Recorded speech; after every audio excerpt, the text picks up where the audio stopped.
If you're here and you're new to Teachable, you may be frustrated with the built-in page editor that Teachable has.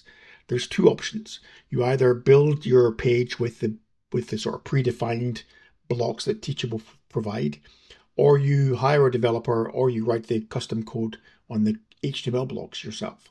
So I'm going to walk through both features, both options, and you can see where to use one over the other. Okay, so over here in Teachable, this is the back end of my school.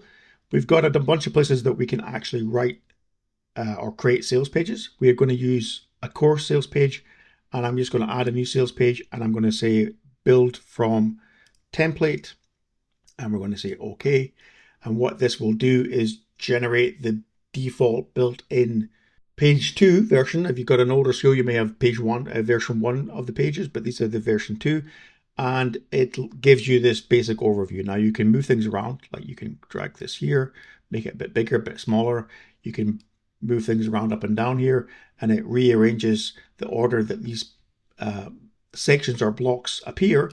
And that's great. Super fast, very quick. You can click on add new block, and you can pick another block here, and you can quickly build up your sales page if you don't have already what you need here. If you need to remove a block or hide it temporarily, you can click on these little 3 dots and you can rename it.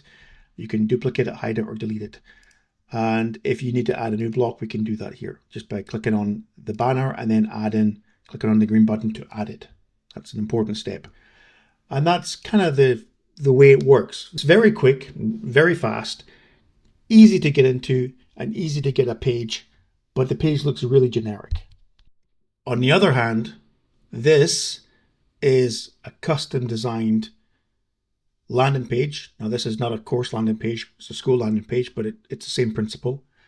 The difference here is every one of these sections here is an HTML block. And if I was to click into the HTML, you'll see that it's all been written with styles, which is this CSS, and we've got some HTML down at the bottom here, and even some JavaScript if we need it. That's essentially the difference between the two.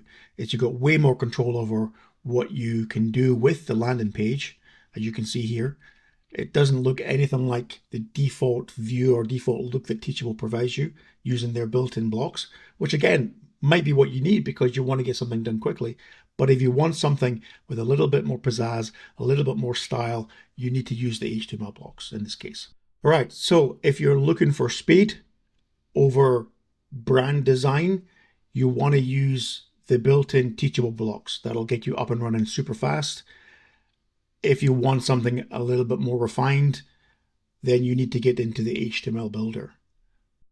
Just sort of a quick note there, the HTML builder is not turned on by default. So if you did want to add this, click on here, add new block, and then this custom HTML block. That block is not by default. If you needed it to be turned on, you need to open up a support ticket, either chat or email ticket, and they can turn that on for you. I've written a detailed blog post, which the link will be right at the top of the description of the video. Thanks for watching. I'll see you in the next tutorial. Will I see you in the next tutorial? I might see you in the next tutorial. Bye-bye.